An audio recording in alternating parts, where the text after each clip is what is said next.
Hello and welcome to yet another episode of Mastering Dungeons. I'm Shawn Merwin here with my favorite turkey, my co-host Teos Abadia. Hey Teos, happy Thanksgiving-ishness. Yeah. Is it? Wow. Yeah. So, happy Thanksgiving-ish to everybody out there who celebrates by murdering turkeys or whatever it is we do. I think we're supposed to get together with our families in a store and buy a lot. Is that correct? And watch football. Okay. Right. Right. Yeah, I I'm think bad at it's that eat a part, but lot, watch football, yeah. and then go shopping is how almost everyone that I Yeah. know celebrates it. Yeah. Uh, and we're probably just going to not even eat a meal this time. We'll probably just do the shopping and the football. My daughter's coming home, so we're excited for that. Yeah, And in fact, she tried to get away with that's coming great. home earlier, and then one of her teachers, in classic college style, said, "Don't show up," and I fail everybody, who doesn't show up. And so tickets were changed by a lot of people. Yeah, it's Yeah. funny. I when I taught, it was a bad time of year for grandparents. Mm. I shared a office with two other teachers, so we probably taught about 8 classes between us. And I think the one year we were told like 17 different grandparents died, so the kids had to leave early. Uh, Wow. for yeah, so that's a so I always tell my students now before tell them the grandparent story. So don't try to pull that one on me. If your grandparents or Yeah. someone in your family does pass away, sadly, then I apologize. But it But can't be yeah, 17 of we got them. a lot of that. Wow. Yeah. Right. Yeah. I think these days schools are like, show me the, whatever, like official paperwork or something. I bet you can't get away with that. That's Yeah. Mm. I also think it's not Probably cool to not. go there, but anyway. Ah, Yeah. Yeah. Exactly. it's a bit. But with that bit of happiness out of the way, we are ready to hear from our listeners. We will start with Majidad via YouTube. Speaking of Thanksgiving and then the real holiday after that, Black Friday. Last minute request for next week's show: buyer's guide for potential Black Friday deals. I suspect there will be a lot, and I can't buy it all, but I'd be interested in your thoughts. So I'm going to leave the shopping portion of this to you, Teo, since I am a cheap bastard who does not like Oh, to spend money in any way, shape, or form. I mean, I am too. And the truth, I very much dislike the like you must buy now kind of thing. I think it's all terrible. But anyway, but I am on Mastodon. If you're there, you can check out at Tabletop Gaming Deals. He is constantly putting out all kinds of sales of board games, RPGs, and everything. A lot of them are Amazon. There's also a website you can go to and see kind of everything broken down by category, but it's kind of shocking how much stuff is on there. There is a Kobold Press bundle at humblebundle.com. Noble Knight has some big discount going on if you want classic old stuff. For great board games or puzzle how-tos, Lone Shark Games, shop.lonesharkgames.com has 50% off or more site-wide. Free shipping when you spend $50 or more. That's wild. WizKids will have a 25% off thing, but they throw in a handling tax and shipping, so, do the math versus other sites. Sometimes other sites are better. DM's Guild and Drive Through, you Yeah. mentioned Shawn here in our show notes, do a Black Friday sale. Yeah, generally they do. I haven't seen it yet. They're actually currently doing a teach your kids to game sale at least on the DM's Guild. So if you want to check that out before it goes away, and I assume Black Friday sales will follow. Also, one thing that just came to mind is if you have a favorite publisher or a publisher whose work you're interested in, just go right to their web store. Mm-hmm. Uh, Generally, they will have sales. And even if they don't, by supporting those publishers directly and not via Amazon, not via drive through, you are giving all the money to the publisher as opposed to giving money to these third party places, which are fine, but Yeah. that Yeah. money goes directly to the publisher if you order from their stores. Yeah. If you go to Ghostfire Gaming, if you go to slyflourish.com and pick up, Forge of Foes, I mean, those are that's the gift. That's the true gift because, yes, you may have paid actual retail price for something or whatever the sale is that group can afford to do, but you actually were part of that awesome gaming industry and helping out. To me, that's the spirit. For sure. So thank you for the question, Majidad, and I hope that helps. Next, we have Kurt Ugel 4576 via YouTube, who says, Teos and Shawn, have either of you ever played a flump? Yes. I have been fortunate enough to play one at least twice.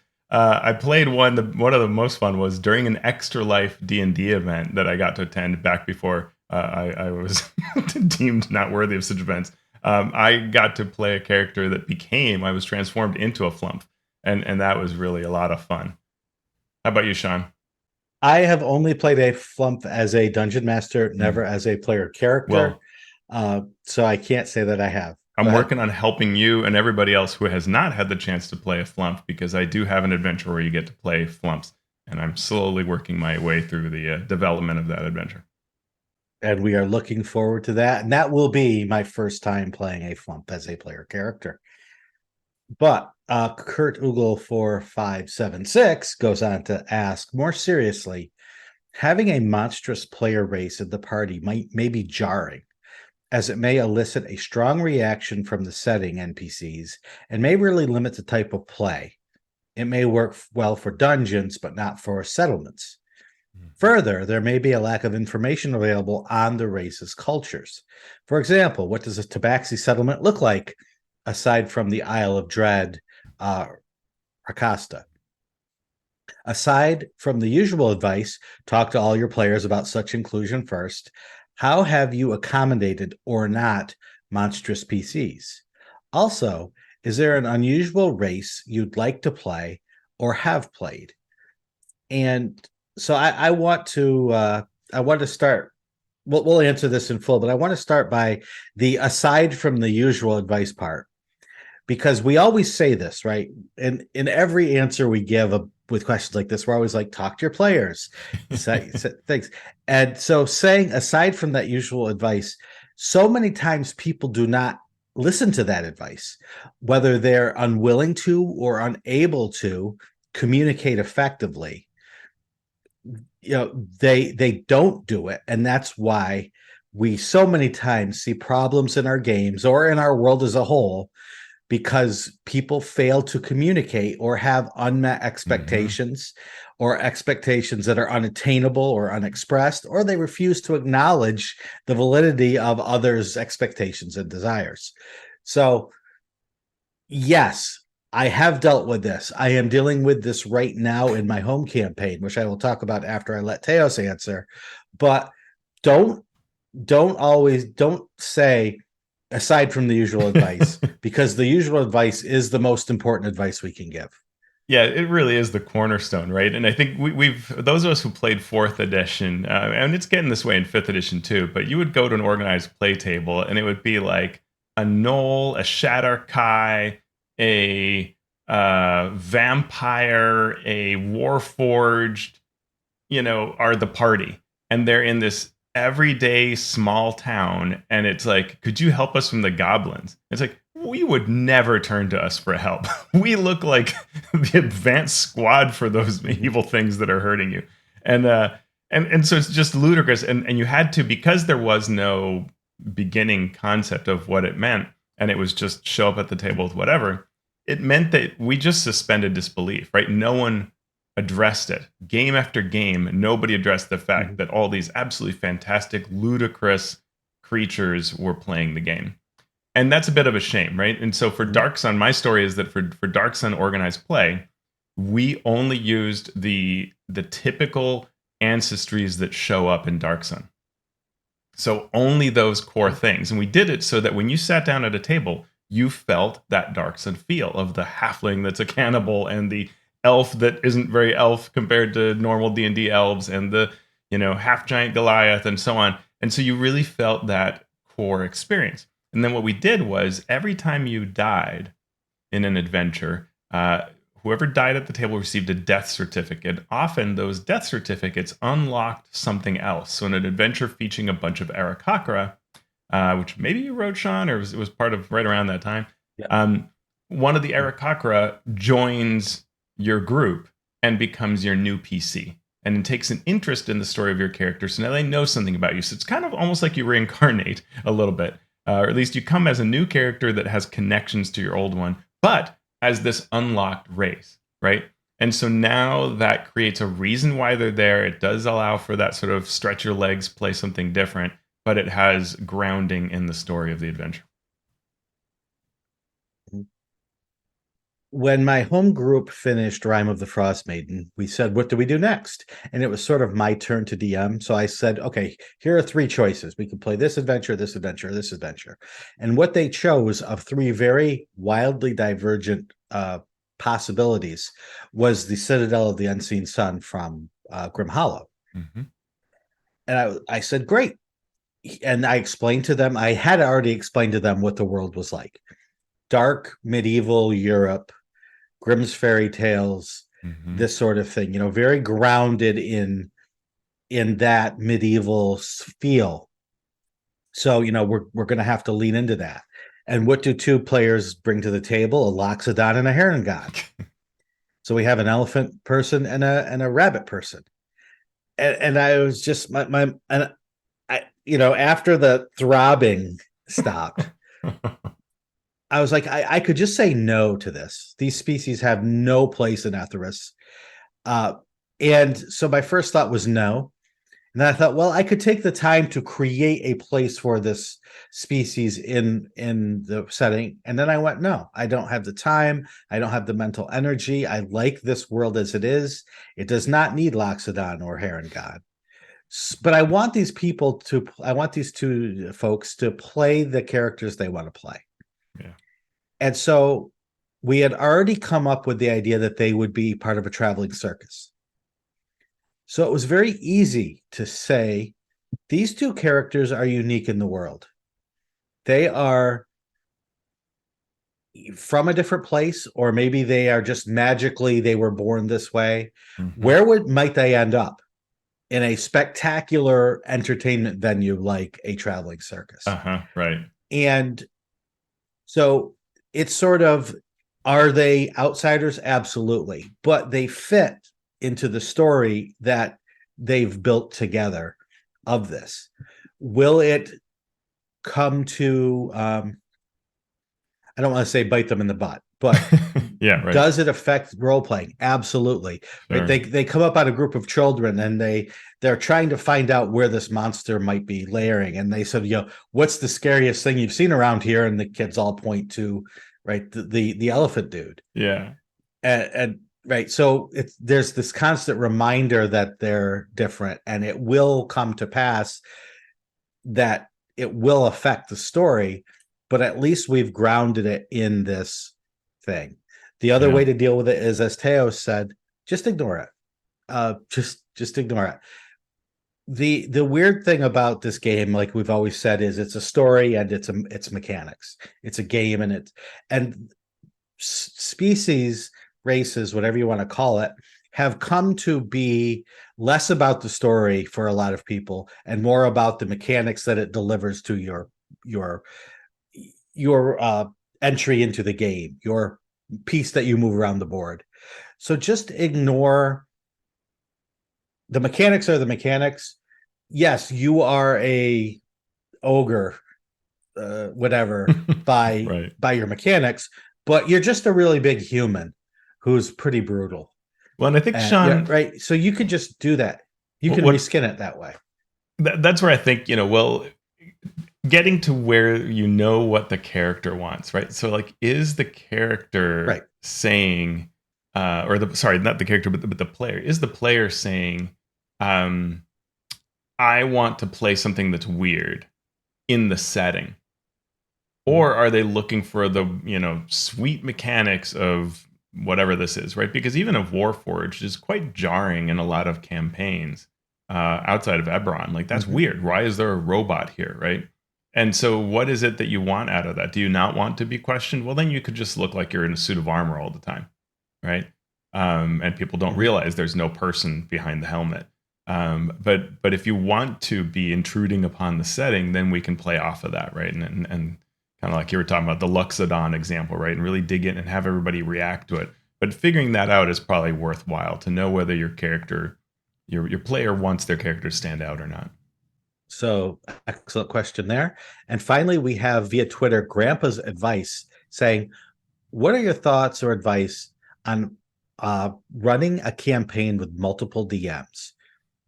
We're thinking of trading off between adventures, running 2 to 3 sessions per adventure, then switching DMs to reduce the burden, but keep a constant or consistent game world.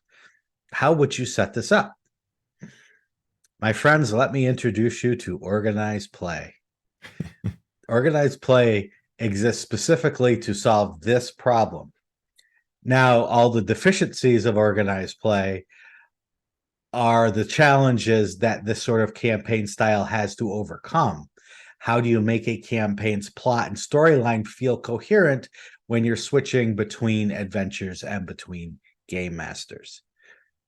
One way to handle this is to take the idea of fronts that were named in the Apocalypse World game, but have been around forever in different forms.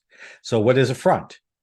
A front is an overarching threat, usually involving some sort of boss villain or boss organization, and then the network that comes down from that villain and the threats that the network brings to the setting.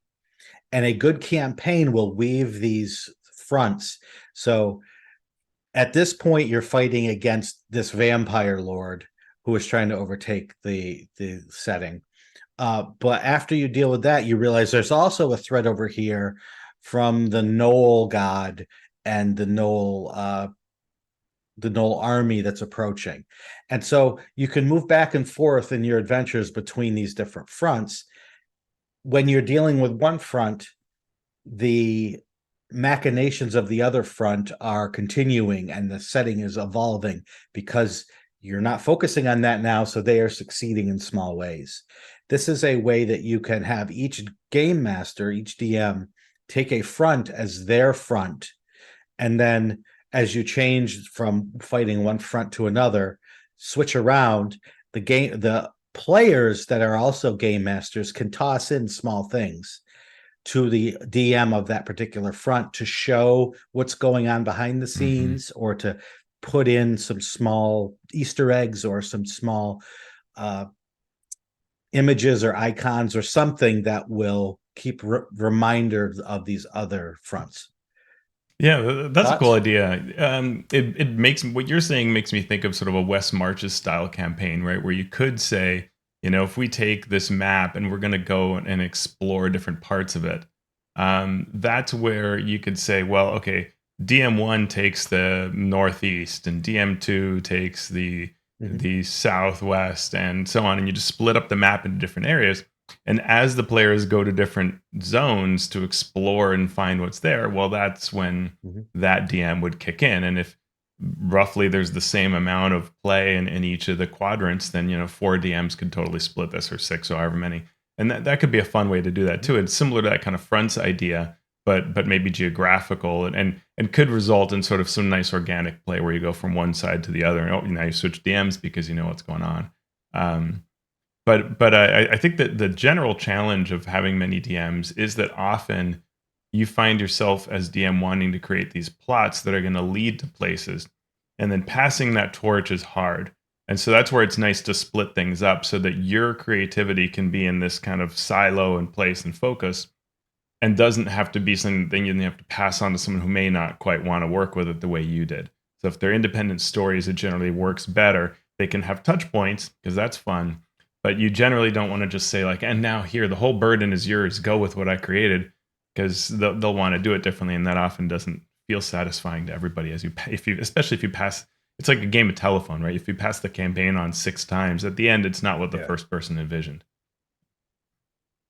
Right. And it's even harder if you come back to, if you have 3 GMs, you go from 1, 2 to 3. Then if you go back to 1, 2, and 3 again, it's harder to pick up like this. As if you just do a third of the campaign DM1, a third DM2, a third DM3, it's a little easier for the DM1 and 2 to let go, because they can watch the story and marvel at where it's gone, as opposed to having to then come back and start it again. Right. That's why the fronts idea or the geographical division of labor there can work too. Awesome. Thank you so much for these questions. If you have a question, at the end of the show, we will tell you how and where to ask. But now let's get into our news and commentary, starting with new features from maps on D&D Beyond. Tell us all about this, Mr. Teos. Absolutely. The VTT that's not called a VTT because there's a different VTT coming has gotten a round of features. You have a token toolbar that lets you have keyboard-free access to doing things like deleting tokens, hiding and reveal things. So you can suddenly reveal monster tokens and things like that.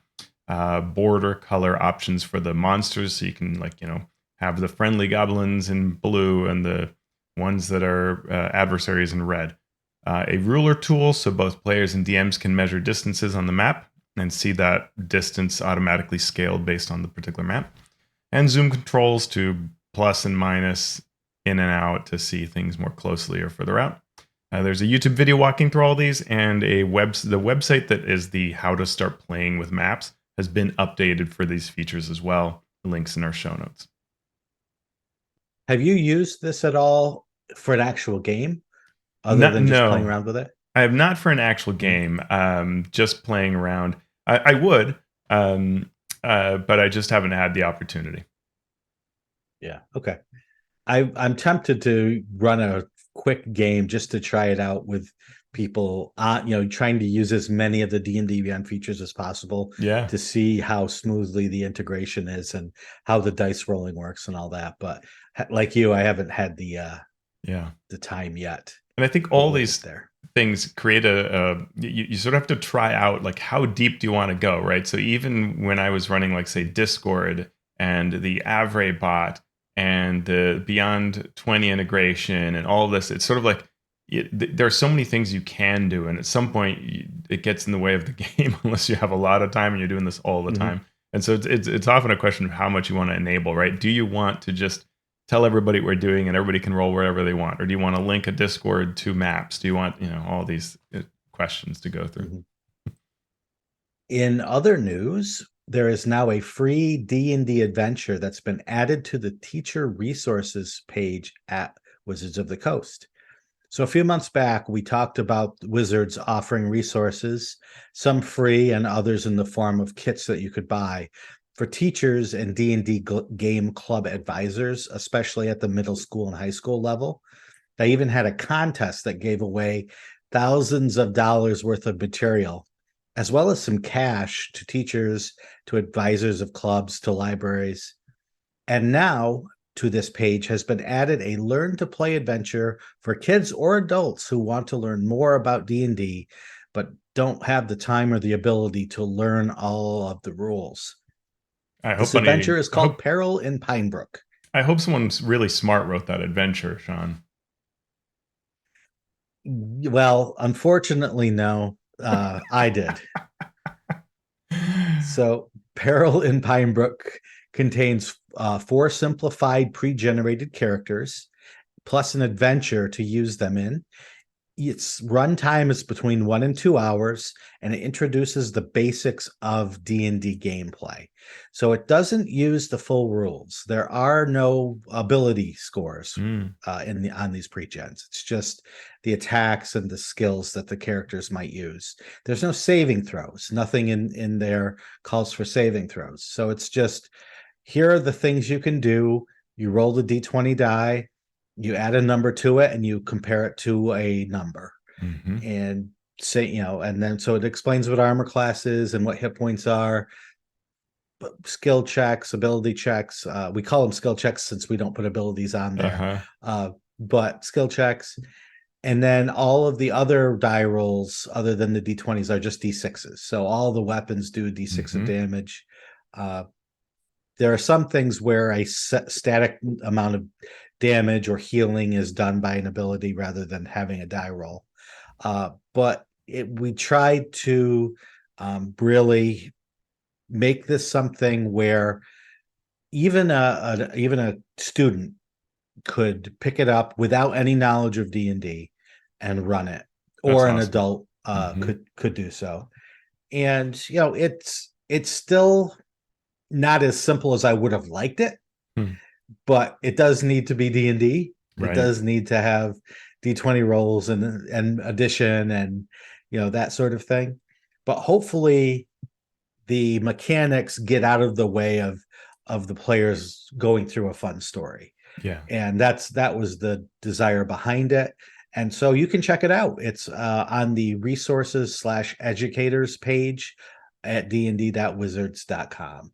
Well, it sounds like a fascinating project. I mean that in the most positive sense of the word, fascinating.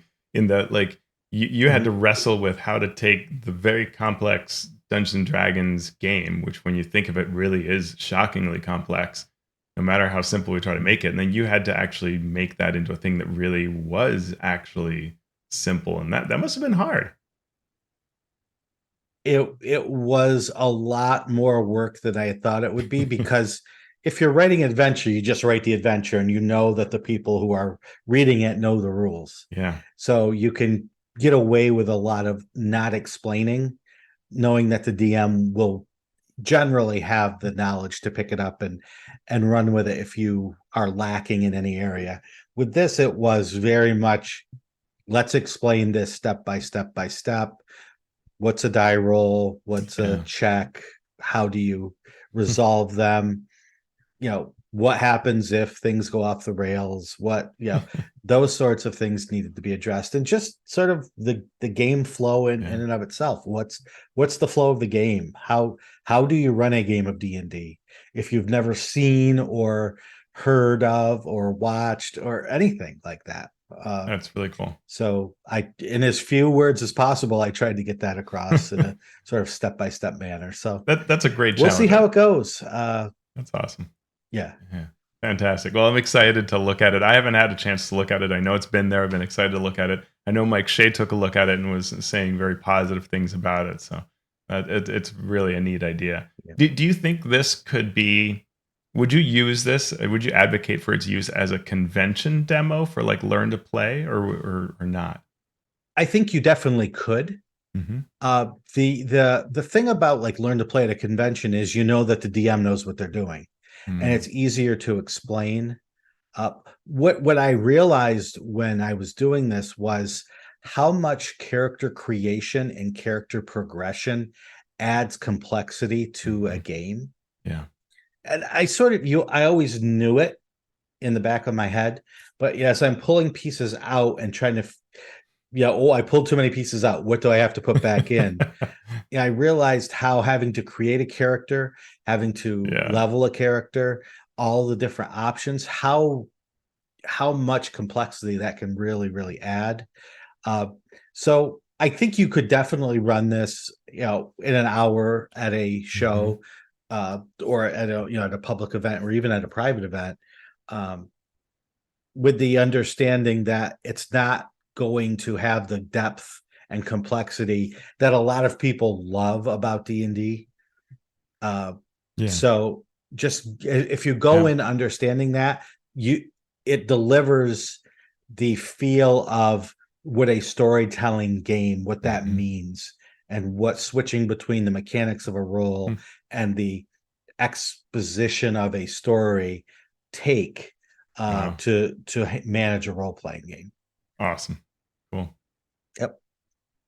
So if anyone checks it out, let me know what you think. I promise I will only cry a little bit if you have bad things to say. Speaking of bad things, or not so bad things, we have 100 Harmless Denizens coming to us via MT Black's newsletter. Tell us about this, Teos. Yeah, Empty Black has this great newsletter that he provides. I think it's like 10 links a week, and this was one of them. So this blog post is on the OSR Vault, and that website has this blog post with a table of 100 creatures you might encounter, but every single one of them is harmless or even beneficial. So 2 examples. Scissor bugs, which are beetle-like, the size of dinner plates, huge serrated mandibles, but they're harmless. They just have a voracious appetite for fungus of all kinds. They're resistant to poison, and they project a sphere of silence. in a 5-foot diameter for each beetle in the swarm. And I love this as the idea. When I was reading this, I was like, oh, this could be a really cool prelude to an encounter with shriekers. So you've got to go back and get the scissor bugs, which can now silence the shriekers and even eat them, right? So that kind of thing. Paperkin, which are scraps and pages of magical books left dormant for so long that parts of them gain sentience. And they act like tiny little warriors. It's almost like imagining these fold up little, right? Like the scraps of the pages become the characters. And they thirst for An adventure. origami army. Yeah, an origami army, right? And I just, there are a lot in there, and some of them you kind of go, man, that's not for me. But if you looked at this as you're populating a dungeon, you'd come up with a lot of fun ideas for things to add to dungeon, cavern, wilderness trek, whatever, right? Like it's a fun concept, and it's just a nice reminder of like, yeah, put in those things that aren't dangerous at all, but are interesting interactions and engaging, right? For sure. We then have running towns in fantasy role-playing games, a blog article from our friend Mike Shea, Sly Flourish, with great guidance. It ties to our review of the Dungeon Master's Guide for how it addresses urban adventures. So what does Mike say about, or what ideas does Mike bring us about how to make a town interesting? He gives you 3 general guides. One is identify a fantastic feature, and this is very lazy DM type thinking. But and I quote him here when I say, "What makes this town unique or interesting?" Right? I don't think it necessarily has to be a fantastic feature, but what is it that grabs your attention when they enter the town? Like I'm working on a thing where the whole idea is that they pick and sell apples, right? That's not particularly fascinating, but it's a nice identity and a lens through which the characters will see the town. So I don't know that it has to be, wildly fascinating, but just something that really separates the town from others. Set up a situation. When the characters enter the town, it works best if they get involved in something right away. And that's 100% true. We've talked about things like Temple of Elemental Evil and the Village of Hamlet. You arrive at the village and it's like, okay, what do I do? Do I just start talking people? And in the olden days, we just started taking everybody's money. But ideally, there's something that grabs you, right? The townsfolk need something, or there's the middle of a festival, or something's happening so that you get sucked into it and feel like you have a role, something you're due, or you came here with a purpose, right, to meet this particular person. Then that creates that kind of situation. And the last one is options customized to the characters. And Mike's point is, don't go all about creating this for yourself. Do it so it works off of what the characters want. So you don't just want a giant town or city where, hey, look through the menu of everything this town offers. Give them with things that the characters would want, right? So if there's a person who's looking for armor and there isn't a blacksmith there working on armor, well, that's going to naturally draw them right in and start things going and make the town effective. So overall, just great article, the kind of advice that I wish we had seen in the DMG around urban adventures and populating towns and things like that. There you go. Well, if it was in the DMG, then we wouldn't get Mike's great thoughts on it. So it's true. I'll take it. Now with our creator and crowdfunding news, we have Fernbloom's Guide to Freebone Vale from creator Tim Van Dalen. A new mini setting for 5e D&D. It's an 84-page book containing adventure seeds, encounters, locations, a one-shot adventure, background, subclasses, and more. And you have met Tim in person. Yeah, on a business trip to the Netherlands, I got to hang out with Tim and a bunch of his friends. It was great. They took me out to a very cool place, and we had a really nice time. He's a fantastic person, great creator. I know he's worked really hard on this project to make it a great experience. So the idea of this is just, that you can take this town and surrounding encounters and just drop it into your game whenever you need this kind of a place. Well worth you're looking at this project. You have until December 14th. Go to Kickstarter, search for Fernbloom, or you can use the link in our show notes. But yeah, fantastic. And Tim absolutely deserves success for this project. Great creator. Yep. And another great creator out there is the Brazilian creator CZRPG, who has a new project combining maps and adventures called Amazing Encounters and Locations. There are 12 locations ready to drop into your world, each with detailed encounters, gorgeous maps, totaling 240 pages with 38 detailed encounters. And you've had experience with CZRPG before. Yeah, I backed his previous project. It was great. He's really good at setting up maps that are very useful. A lot of times I see maps that are very pretty, but it's like, where do the minis go? How do they interact? And these are all very cleverly created, and they tie into the encounters really well. So another excellent project we would recommend. And he's also a very smart creator who thinks a lot about the industry and how to be a good part of it. So yeah. Awesome.